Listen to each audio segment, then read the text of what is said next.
Hello everyone, welcome to Groups Master. This is APPSC Group 1 Mains Revision Series, Science and Technology Paper 5. Already మనం topic 2.1 discuss చేసాం. ఇది దాని continuation topic 2.1.1. ఇందులో మనం e governance initiatives చూస్తాం. Already మనం 2.1లో topic 2.1లో ఈ గవర్నెన్స్ ఇన్ ఇండియా చూసాం. So we are continuing that video. Please visit our website www.groupsmaster.com. We have provided a lot of information content in this website. This website is mainly useful for you in your APPSC and civil services examination preparation. Let us start e-governance initiatives in AP. E-governance initiatives in AP India rendu chuddam. First of all, the most important e-governance initiative is CORE. What is CORE? It is CM Office Real-Time Executive Dashboard, CORE Dashboard. It is a visible display of department's information. అందర్ departments information ఒకే screen మీద కంప్లీట్గా కనిపిస్తుంది అనమాట. Which need to achieve 1 or more objectives. ఆ information అంతా క్లియర్గా కనిపించడం వల్ల అసలు ఇంకా ఎంతవరకు ఎన్ని టార్గెట్స్ అచీవ్ అయ్యారు అనేది చాలా క్లియర్గా ఉంటుంది. సో ఇది మెయిన్లీ ఎవరికి హెల్ప్ అవుతుందంటే consolidated and arrange in a single frame so that information can be monitored effectively by honourable chief minister at a glance.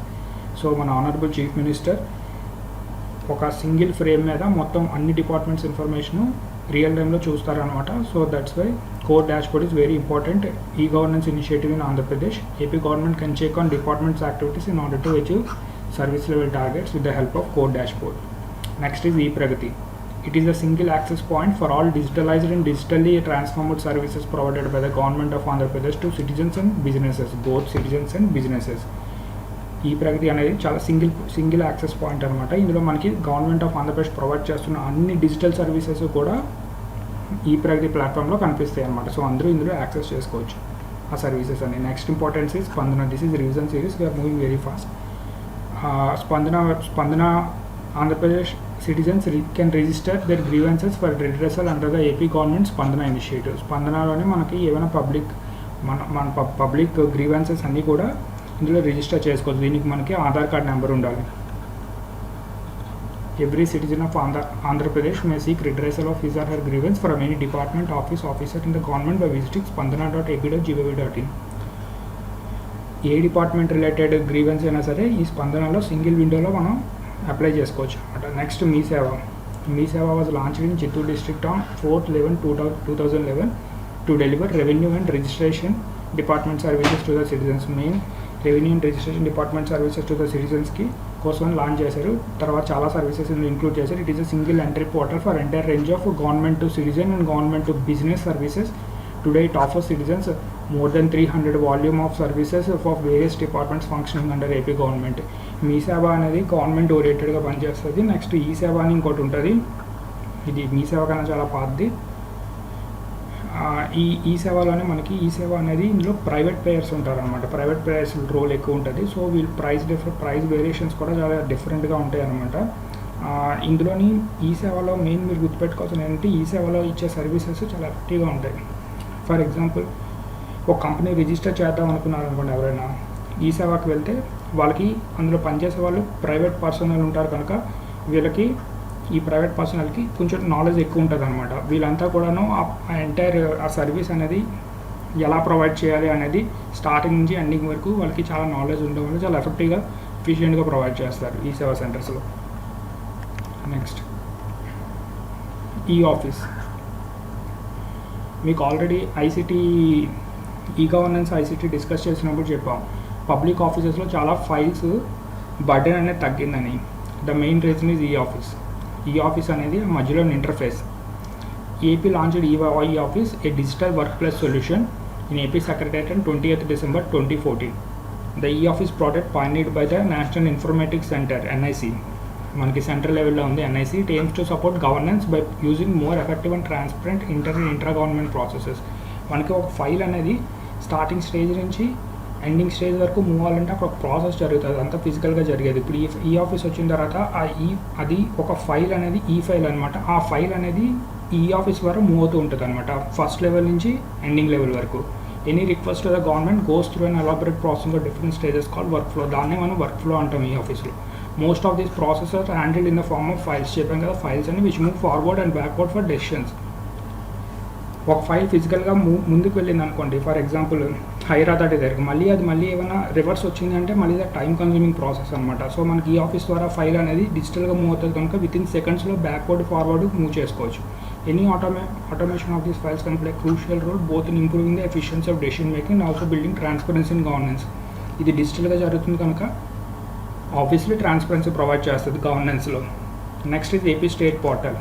It provides information related to all government matters like state, district, profile, budget programs, schemes, forms, acts, rules, GOs, circulars, notifications, etc. మనకు time to time government GOs తీసుకొస్తూ ఉంటుంది. అలాగే budget related programmes అన్నీ కూడా కొన్ని analysis చేసి పెడుతూ ఉంటుంది. ఇవన్నీ కూడా ఏపీ స్టేట్ పోర్టల్లో మనకి ఈజీగా దొరుకుతాయి అనమాట. ఇది కూడా ఈ గవర్నెన్స్ ఇనిషియేటివ్లో ఒక important initiative. Next e procurement. గుర్తుపెట్టుకోండి, ఈ ప్రొక్యూర్మెంట్ అన్ని స్టేట్స్ ఇంప్లిమెంట్ చేయలేదు, ఏపీ ఆల్రెడీ ఇంప్లిమెంట్ చేసింది. It is the purchase and sale of supplies, equipment, work, services through a web interface or other networked system అనమాట. E procurement అంటే ఏదైనా procure చేయాలి అనుకుంటే tenders pass చేస్తారు కదా. ఫర్ ఎగ్జాంపుల్ ఇది పోర్టల్ ద్వారా వెళ్తుంది. ఈ పోర్టల్ ద్వారా వెళ్ళిన తర్వాత టెండర్ చెక్ చేసుకొని గవర్నమెంట్ ఏదైనా ఇప్పుడు ఫర్ ఎగ్జాంపుల్ ఇన్ఫ్రాస్ట్రక్చర్ కంప్యూటర్స్ కొందాం అనుకుంది, సో దానికి ఒక టెండర్ ఇస్తుంది అనమాట. దీని ద్వారా ప్రొక్యూర్ చేస్తుంది అనమాట. సో అంతా ట్రాన్స్పరెంట్గా జరుగుతుంది గవర్నెన్స్లో. It offers better services to citizens and businesses. It is an interactive dashboard for buyers and sellers, buyers and suppliers, and caterers to all types of procurement process requirements for tendering of works, products, services, etc. using a single solution. మనకి ఒక single విండోలో మొత్తం process అంతా క్లియర్గా జరుగుతుంది కనుక ఇది transparent initiative అనమాట. ఈ ప్రొక్యూర్మెంట్ ద్వారా మనకి అగ్రికల్చర్ రిలేటెడ్ యాక్టివిటీస్ కూడా, ఫర్ ఎగ్జాంపుల్ ప్రొక్యూర్మెంట్ యాక్టివిటీస్ ఉంటాయి కదా, అగ్రికల్చర్ రిలేటెడ్ క్రాప్స్ ఇంకా వెజిటేబుల్స్ ఏమైనా సరే అవి కూడా ఈ ప్రొక్యూర్మెంట్ సిస్టమ్ ద్వారా జరుగుతాయి అనమాట. Next CFST, citizen friendly service of transport department. Transport department of AP is providing smart services to the public through CFST. It provides online services like issue of driving licenses, registrations, permits, taxation, etc. Transport department of AP కూడా మనకి citizen friendly services provide చేయాలన్న ఉద్దేశంతో CFST portal తీసుకొచ్చింది అనమాట. For issuing driving licence అన్ని మీకు issue చేస్తుంటారు. అలాగే చాలా రిజిస్ట్రేషన్స్ జరుగుతూ ఉంటాయి ట్రాన్స్పోర్ట్ డిపార్ట్మెంట్లో, చాలా పర్మిట్స్ ఇస్తూ ఉంటారు లోడ్స్కి, అలాగే ట్యాక్సేషన్, ఇవన్నీ కూడా మనకి ఈ పోర్టల్ ద్వారా ఆన్లైన్లో చాలా ట్రాన్స్పరెంట్గా జరుగుతుంది అనమాట. Next card initiative, computer aided administration of registration department. మెయిన్గా రిజిస్ట్రేషన్ డిపార్ట్మెంట్ కోసం ఇది. It is an government project started by AP government for complete computerisation of land registration process. Land registration జరుగుతున్నప్పుడు చాలా అవకతవకలు జరుగుతూ ఉంటాయి. సో అవన్నీ ఆపాలనే ఉద్దేశంతో, కామన్ మ్యాన్కి ఈ సర్వీస్ చాలా ఎఫిషియెంట్గా ఇవ్వాలనే ఉద్దేశంతో ఈ కొత్త పోర్టల్ వచ్చిందనమాట. దీని ద్వారా అంతా కంప్యూటరైజ్డ్గా జరుగుతుంది ల్యాండ్ రిజిస్ట్రేషన్ ప్రాసెస్ అంతా కూడా. Next online booking system for sand purchase కొత్తగా వచ్చింది. Consumers in Andhra Pradesh can get sand at the door steps using state government's online booking system. As per the system, consumers could either go to nearest Meesava services Meesava centers ki velli you can order sand online through this website. మీరు మీసేవా సెంటర్స్కైనా వెళ్ళొచ్చు, లేకపోతే ఈ website ద్వారా కూడా ఆన్లైన్లో sand order చేసుకోవచ్చు. So it will come to your door step. Next is SAPNET, society for Andhra Pradesh network మన TV. మనకంటూ ఒక శాటిలైట్ ద్వారా టీవీ అనేది ఉంది, దాన్ని మన టీవీ అంటారు. ఈ SAPNET handles the production and telecast of మన టీవీ ప్రోగ్రామ్స్ని ఈ SAPNET అనేది, ఈ సొసైటీ అనేది హ్యాండిల్ చేస్తుంది. ద మెయిన్ పర్పస్ ఏంటంటే మన టీవీ ఛానల్ది provide satellite based communication network for distance learning. For example education ఫీల్డ్లో ఏంటంటే మనకి చాలా రిలేటెడ్ అకాడమిక్ ఫీల్డ్లోని, ఎడ్యుకేషన్ ఫీల్డ్లో చాలా మటుకు కంటెంట్ అంతా వీడియో లెక్చర్స్ ప్రొవైడ్ చేస్తారు కదా, అవన్నీ ఈ నెట్వర్క్, ఈ టెలివిజన్ ద్వారా, ఈ టీవీ ఛానల్ ద్వారా మనకి ఈ SAPNET అనేది టెలికాస్ట్ చేస్తుంది. అంతేకాకుండా and it to telecast programmes of various departments of AP. For example agriculture department ఉంది. అగ్రికల్చర్ డిపార్ట్మెంట్ ఏం చేస్తుంది, రైతుల కోసమని కొన్ని వీడియోస్ చేస్తుంది. ఆ వీడియోస్ అన్ని మన టీవీ ప్రోగ్రామ్ ద్వారా టెలికాస్ట్ జరుగుతుంది. That is the biggest advantage of SAPNET. SAPNET society's biggest advantage is providing various programs to common man. District portals. IT department has initiated to provide district information to public. IT department అనేది కొత్త initiative తీసుకొచ్చింది. అది ఏంటంటే ప్రతి district information కూడా ఆ డిస్ట్రిక్ట్లో ఉండే ప్రజలకి ట్రాన్స్పరెంట్గా కనిపించాలని చెప్పి ప్రతి డిస్ట్రిక్ట్కి ఒక పోర్టల్ అనేది క్రియేట్ చేసింది. సో అందులో డిస్ట్రిక్ట్ రిలేటెడ్ ఎంటైర్ ఇన్ఫర్మేషన్ అనేది పెడుతున్నారు అనమాట. This is the important initiative of governance. ఇవన్నీ మన ఏపీ రిలేటెడ్ గవర్నెన్స్ ఇనిషియేటివ్స్. ఇంకా ఏమైనా కొన్ని ఉంటే మీరు యాడ్ చేసుకోవచ్చు మీరు చదివేటప్పుడు ఏమైనా వస్తే. Let us see governance initiatives in India. National e governance plan. E governance అనగానే మనకు నేషనల్ ఈ గవర్నెన్స్ ప్లాన్ గుర్తు రావాలి first of all. It aims to make all government services accessible to the common man. దీని main ఏమంటే ఏ government service అయినా, any government service అది government provide చేస్తుంది అంటే చాలు, అది కామన్ మ్యాన్కి యాక్సెసిబిలిటీగా ఎక్కడ ఉండాలి, in his locality through common service delivery outlets. And ensure the main aim of NEGP is to ensure efficiency, transparency and reliability of such services at affordable cost to realize the basic needs of the common man.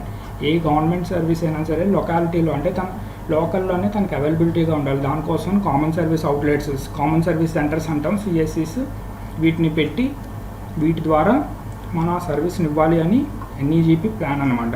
ఈ NEGPలో present అయితే 31 mission mode projects ఉన్నాయి. దాన్ని మళ్ళీ centre, state and integrated ప్రాసెస్గా divide చేయడం జరిగింది. Digital India initiative కూడా దీంట్లో ఒక part. Its vision is to the digital India vision is to transform India into digitally empowered society and knowledge economy. ఈ డిజిటల్ ఇండియాలో కూడా చాలా పిల్లర్స్ ఉంటాయి. ఇవన్నీ కూడా కంబైన్గా మిక్స్గా పనిచేస్తూ ఉంటాయి అనమాట ఈ గవర్నెన్స్లో. Latest see the 31 mission mode projects. ఇది లిస్ట్ అనమాట. ఇది సెంటర్, ఇక్కడ నుంచి నెక్స్ట్ ఇక్కడ నుంచి స్టేట్, ఇక్కడ నుంచి ఇంటిగ్రేటెడ్ అంటే సెంటర్, స్టేట్ ఇద్దరు కలిసి చేస్తాయి అనమాట. ఇప్పుడు చూడండి, ఇందులో మనం అన్నీ డిస్కస్ చేయం, కొన్ని డిస్కస్ చేస్తాం. ఇవే కాకుండా ఇంకా ఎక్స్ట్రా ఈ గవర్నెన్స్ ఏదైనా సరే, ఒక వెబ్ పోర్టల్ ఉంది అంటే దాని ద్వారా గవర్నెన్స్ మీరు ఏదైనా రిజిస్టర్ చేసుకున్న సర్వీస్ తీసుకుంటున్నారంటే అవన్నీ కూడా ఈ గవర్నెన్స్లోకే వస్తాయి. సో ఇండియా ఇనిషియేటివ్స్కి వచ్చేసరికి చాలా ఉంటాయి అనమాట. These are the present 31 mission mode projects. చాలా ఇంపార్టెంట్. ఒక దగ్గర first latest common service centre, CSS ఇప్పుడే చూసి చెప్పాం. CSS of the access point of delivery of essential public utility services, social welfare schemes, health care, financial, education, agricultural services, apart from most of business to citizen services to B2C services to citizens in rural and remote areas of the country. మనకి ఈ rural ఏరియాలోని, urban ఏరియాలోని ఎక్కడ చాలా ఇప్పుడు for example మీ దగ్గరే మీ ఏరియాలో చూస్తే చాలా ఉంటాయి అన్నమాట common service centre outlets. For example pan card services provide చేస్తున్న వాళ్ళు చాలామంది ఉంటారు. వీళ్ళంతా కూడా ప్రైవేట్ ఏజెన్సీస్, అలాగే గవర్నమెంట్ వాళ్ళు కూడా ఉంటాయి. ఇప్పుడు ప్రజెంట్ ఈ సెంటర్స్ అన్నీ కూడా ఎంటైర్ ఇండియాలో వర్క్ చేస్తున్నాయి. సో ఇవన్నీ కూడా పబ్లిక్ యూటిలిటీ సర్వీసెస్ అన్నీ ప్రొవైడ్ చేస్తుంది. పబ్లిక్ సర్వీసెస్ అన్నీ గవర్నమెంట్ ఏదైనా ఇవ్వాలి అనుకుంటే ఫస్ట్ వీళ్ళని కాంటాక్ట్ చేస్తే వీళ్ళ ద్వారా ప్రొవైడ్ చేయొచ్చు అనమాట, అది ఈజీగా. ఫర్ ఎగ్జాంపుల్ మీరు మీ ఈ సేవకి వెళ్ళారనుకోండి, అక్కడ ఇన్కమ్ సర్టిఫికేట్ తీసుకుంటారు, క్యాస్ట్ సర్టిఫికేట్ రిజిస్టర్ చేసుకుంటారు. ఇవన్నీ కూడా కామన్ సర్వీస్ సెంటర్స్ ద్వారా ప్రొవైడ్ చేస్తున్నారు అనమాట. అలాగే మీరు ఎలక్ట్రిసిటీ, టెలిఫోన్, వాటర్ బిల్స్ అన్నీ కూడా ఈ సేవలో కడతారు. అలాగే ఈ సేవే కాదు, వేరే కామన్ సర్వీస్ సెంటర్స్ ఏమైనా ఉన్నా సరే ప్రైవేట్గా పెట్టుకునే వాళ్ళ దగ్గర కూడా పే చేసుకోవచ్చు అనమాట. Next e biz. It seeks to provide comprehensive government to business services to business entities with transparency, speed, certainty. It aims at reducing the point of contact between business entities and government agencies. Business entities వస్తారు కదా, వాళ్ళు గవర్నమెంట్తో interact అవ్వాలంటే చాలామంది first డైరెక్ట్గా వచ్చి hire అథారిటీతో మాట్లాడరు కదా, కొంతమంది ఈ మిడిల్ మ్యాన్ ఉంటారు. ఇంకా ఫస్ట్ స్టేజ్ నుంచి వాళ్ళు మాట్లాడుకుంటూ వస్తారనమాట. వాళ్ళు బిజినెస్ ఓపెన్ చేయాలన్నా ఎవరైనా పర్మిషన్స్ ఉంటాయి కదా.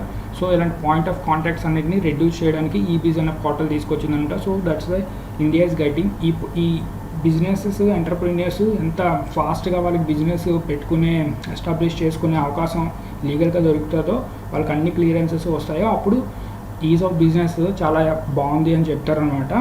That's why India ease of business ranking is very important in order to establish more MNCs in India. ప్రతి ఏ మల్టీనేషనల్ కంపెనీ వచ్చినా సరే first of all business environment వాళ్ళకి ఫేవరబుల్గా ఉందా లేదా అని చెక్ చేసుకుంటారు. అది చెక్ చేసుకున్న తర్వాతే వాళ్ళు అక్కడ పెట్టగలమా లేదా అనేది నెక్స్ట్ ల్యాండ్ గురించి, మిగతావన్నీ కూడా అవి సెకండరీ అనమాట. ఫస్ట్ బిజినెస్ ఎన్విరాన్మెంట్ గవర్నమెంట్ ఫేవరబుల్గా వాళ్ళకి ప్రొవైడ్ చేసిందా లేదా అనేది ఫస్ట్ ఇంపార్టెంట్ అనమాట. వాళ్ళు ఎంతమందితో వెళ్ళి కాంటాక్ట్ అవ్వాలి, వాళ్ళ క్లియరెన్సెస్ అన్నీ రావాలంటే ఎన్ని ఇయర్స్ పడుతుంది, ఇవన్నీ చెక్ చేసుకుంటారు. సో అవన్నీ సింప్లిఫై చేయడానికి ఈబీస్ పోర్టల్ తీసుకొచ్చారనమాట. చాలా ట్రాన్స్పరెంట్గా జరుగుతుంది, అలాగే చాలా ఫాస్ట్గా ఎఫిషియెంట్గా జరుగుతుంది. ఇందులో కాంటాక్ట్ అంతా కూడా సర్వీస్ అంతా చాలా ఎఫిషియెంట్గా ప్రొవైడ్ చేస్తారు. నెక్స్ట్ ప్రగతి. ఇందాక కూడా మనం చూసాం ఈ ప్రగతి. అలాగే ఇది కూడా proactive governance and timely implementation central government launch చేసింది. This aim it also aims to address common man's grievances. అలాగే సైమల్టేనియస్గా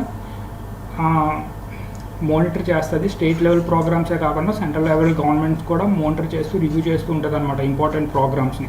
ప్రగతి ద్వారా. Next is e procurement. It aims at making government procurement simplified. ఇందాక చెప్పాం కదా, ఈ ప్రొక్యూర్మెంట్ అనే సిస్టమ్ ఏంటంటే చాలా ట్రాన్స్పరెంట్గా గవర్నమెంట్ ఏదైతే ప్రొక్యూర్ చేసుకుంటుందో అవన్నీ కూడా ప్రాసెస్ అంతా సింప్లిఫై చేశారనమాట ఈ ప్రొక్యూర్మెంట్ పోర్టల్ ద్వారా. It aims to establish one stop shop for all services related to government procurement. Government ఏది ప్రొక్యూర్ చేసుకున్నా సరే ఈ ప్రొక్యూర్మెంట్ పోర్టల్లోకి వెళ్తే అక్కడ డైరెక్ట్గా సర్వీసెస్ అన్నీ కూడా అవైలబుల్గా ఉంటాయి అనమాట. సో మళ్ళీ ఇంకెక్కడికి వెళ్ళి ఎవరి దగ్గర పర్మిషన్ తెచ్చుకోవాల్సిన అవసరం లేదు, డైరెక్ట్గా అందులో గవర్నమెంట్ అండ్ టెండర్స్ పెడుతుంది, అందరూ అప్లై చేసుకోవచ్చు. Next e NAM. It is an electronic trading portal which networks the existing APMC mandis to create a unified national market for agricultural commodities. Agricultural కమోడిటీస్కి first of all agricultural related a commodity వచ్చినా సరే రైతులందరూ కూడా వాళ్ళ దగ్గరలోనే APMC మండీస్కి వెళ్తూ ఉంటారనమాట. So అక్కడి నుంచి జరుగుతుంది అంత నెక్స్ట్ ప్రాసెస్ అంతా కూడా. సో ఇప్పుడు ఏంటంటే రైతులందరూ కూడాను వాళ్ళ ప్రోడక్ట్స్ని ఈ పోర్టల్ ద్వారా చెక్ చేసుకొని ఫార్మర్స్ అందరూ కూడా వాళ్ళకి ఎక్కడైతే బాగా ప్రైస్ ఎక్కువ ఉందో అక్కడ వాళ్ళు దాన్ని సేల్ చేసుకోవచ్చు అనమాట. దీని ద్వారా వాళ్ళ ఇన్కమ్ కూడా పెరుగుతుంది. So this e NAM is providing efficient administration for in agriculture department. E courts ఇది ongoing project. It helps judicial administration in streamlining the day-to-day activities and also helps to reduce their pendency of cases, provides transparency of information to the litigants. ఈ courts ద్వారా మనకి judicial అడ్మినిస్ట్రేషన్లో జరుగుతున్న day-to-day activities అన్నీ కూడా monitor చేసుకోవచ్చు. ఒక case అనేది ఎప్పుడు హీరింగ్ వచ్చింది, ఆ జడ్జిమెంట్ ఎప్పుడు మళ్ళీ వాయిదా పడింది, అలాగే లిటిగెంట్స్ ఎవరు అనేది చాలా ట్రాన్స్పరెంట్గా ఇన్ఫర్మేషన్ ప్రొవైడ్ చేస్తారనమాట ఈ కోర్ట్స్లో. All district and high courts are part of this e courts project. Next is e Vidhan. It aims to digitize and make functioning of state legislatures paperless. E Vidhan main ఏమేంటంటే స్టేట్ లెజిస్లేచర్స్ అంతా చాలామంది మినిస్టర్స్ గట్టా అందరూ ఉంటారు కదా, వాళ్ళందరూ వాళ్ళ బుక్స్ అంటే ఫర్ ఎగ్జాంపుల్ వాళ్ళు ఎప్పుడైనా లెజిస్లేచర్కి వచ్చేటప్పుడు చాలా పేపర్స్ వాళ్ళతో క్యారీ చేసుకొని వస్తారు. ఇవన్నీ అలా కాదని చెప్పి ఎంటైర్ ఫంక్షనింగ్ అంతా కూడా లెజిస్లేచర్ ఫంక్షనింగ్ అంతా కూడా ఈ డిజిటైజ్ చేసేస్తున్నారు అనమాట. ఆ ప్రాజెక్ట్ పేరు ఈ-విధాన్. Next is e-Panchayats. It aims to address and overcome the typical challenge faced in villages such as lack of reliable communication infrastructure, delayed delivery of services to citizens, low revenue mobilization for implementing schemes at Gram Panchayat level, lack of monitoring mechanisms for schemes. E-Panchayat, it aims to address, overcome the typical challenges. విలేజెస్లో చాలామంది service for example urban ఏరియాస్లోనే service కావాలంటే చాలా problems face చేస్తూ ఉంటారు. అంటే విలేజెస్లో ఒక సర్వీస్ కావాలి అంటే వాళ్ళకి first of all digital service ఏదైనా కావాలంటే వాళ్ళకి ఫస్ట్ ఆఫ్ ఆల్ అక్కడ ఉన్న కమ్యూనికేషన్ ఇన్ఫ్రాస్ట్రక్చర్ ఇంటర్నెట్ అనేది చాలా ఫాస్ట్గా ఎఫిషియెంట్గా ఉండాలి, లేకపోతే అవ్వదు. సో అది అక్కడ ఇంకా కూడా ఆ ఏరియాస్లోని ఎక్కడెక్కడైతే కమ్యూనికేషన్ ఇన్ఫ్రాస్ట్రక్చర్ లేదో వాళ్ళు still depends on physical work. So దాన్ని దూరం చేయాలని చెప్పి ఆ ఛాలెంజ్ని ట్యాకిల్ చేయాలని చెప్పి ఈ-పంచాయత్ ప్రాజెక్ట్ తీసుకొచ్చారు. ఈ పోర్టల్ ద్వారా ఈ-పంచాయత్ ద్వారా ఆ సిటిజన్స్ రూరల్ ఏరియాస్లో ఉంటున్న విలేజెస్లో ఉంటున్న వాళ్ళందరికీ పంచాయతీ లెవెల్లో మొత్తం అన్ని సర్వీసెస్ కూడా డిజిటైజ్ చేసి వాళ్ళకి ఎఫిషియెంట్గా ఇవ్వాలనే ఉద్దేశమే ఈ-పంచాయత్స్. నెక్స్ట్ CCTNS మీరు వినే ఉంటారు, crime and criminal tracking network and system. It aims to integrate all the data and records of the crime related data అంతా కూడా ఇంటిగ్రేట్ చేసేసి for the main aim is for effective policing through e governance. అంత data related crime related data అంతా integrate చేసి criminal database అంతా తయారు చేసి ఒక సిస్టంలో పెట్టిన తర్వాత దాన్ని అందరి పర్సనల్తో అన్ని డిపార్ట్మెంట్స్తో షేర్ చేసుకుంటే ఇంటర్ స్టేట్ కూడా అప్పుడు మనకి ఆన్లైన్ నేషన్ వైడ్ అంతా కూడా ఇమీడియట్గా ఒకళ్ళు వచ్చాడు అంటే వాడు ఎక్కడెక్కడ వాడు క్రైమ్ ఉంది అనేది క్రైమ్ రిలేటెడ్ యాక్టివిటీస్ అన్ని ట్రాక్ చేయొచ్చు అనమాట ఈజీగా. సో దీని మెయిన్ ఉద్దేశం present more than 14,000 police stations ఉన్నాయి, వీటిని అన్నింటినీ ఇంటిగ్రేట్ చేస్తున్నారు అనమాట entire India. Next UID Aadhaar అనమాట. The unique identification project provides identification. Every సిటిజన్స్కి ఐడెంటిఫికేషన్ అనేది ఇస్తారు, ఒక నెంబర్ అక్రాస్ ద కంట్రీ. దీని మెయిన్ ఏంటంటే first it is used for as the basis for efficient delivery of welfare services. Welfare services ఏవైతే ఇస్తున్నారో సిటిజన్స్కి for example ration card base మీద PDS డిస్ట్రిబ్యూషన్ జరుగుతుంది, అలాగే పెన్షన్ ఇస్తున్నారు, ఇలాగే వెల్ఫేర్ స్కీమ్స్ అన్నిటికీ ఈ ఆధార్ బేస్డ్ ఎఫిషియెంట్గా ఆధార్ బేస్ మీద ఇస్తే మనకి చాలా మనీ సేవ్ అవుతుంది. అలాగే చాలా ఫేక్ అకౌంట్స్ ఉంటాయి కదా, వాటిని కూడా క్లియర్ చేయొచ్చు ఈజీగా అని చెప్పి ప్రాజెక్ట్ తీసుకొచ్చారనమాట. Next land records project. It aims to digitize all land records. మనకి చాలా ల్యాండ్ లిటిగేషన్స్ ఉంటాయి. చాలా ల్యాండ్ లిటిగేషన్లో చాలామంది ఇరుక్కొని ఉంటారు. ఎందుకు ఎగ్జాక్ట్గా అది అంత పేపర్ వర్క్ అనమాట. సో దానిలో ఫ్రాడ్ జరిగే అవకాశం ఉంది, దాన్ని ట్యాంపర్ చేసే అవకాశం ఉంది. అది డిజిటైజ్ చేస్తే అది అసలు అది ఫుల్ కంప్లీట్గా డిజిటైజ్ చేసిన తర్వాత దాని అసలు మళ్ళీ ఏమైనా ఎడిట్ చేద్దామన్నా సరే అక్కడ ఆప్షన్ అనేది ఉండదు అనమాట. So once it is digitised, once you got the record digital copy, then it cannot be tampered. So it provides an efficient governance in maintenance of land records. It facilitates easy maintenance and updates in land databases also. ఎప్పుడైనా తర్వాత update చేయాలన్నా సరే ఈజీగా update చేయొచ్చు అదే digitise చేస్తే. అదే paper work అయితే చాలా టైం పడుతుంది. Still it is also an on going project. అన్ని స్టేట్స్ ఇంకా ఎంటైర్ కంప్లీట్గా కంప్యూటరైజ్ చేయలేదు ల్యాండ్ రికార్డ్స్ని. ఇక్కడితో కంక్లూడ్ చేద్దాం ఇవి అంతే. Thank you very much. Please subscribe to our channel groups master if you really like this video, and also press the bell icon for notifications and updates. Please like the video and also share this video with your friends. Thank you very much.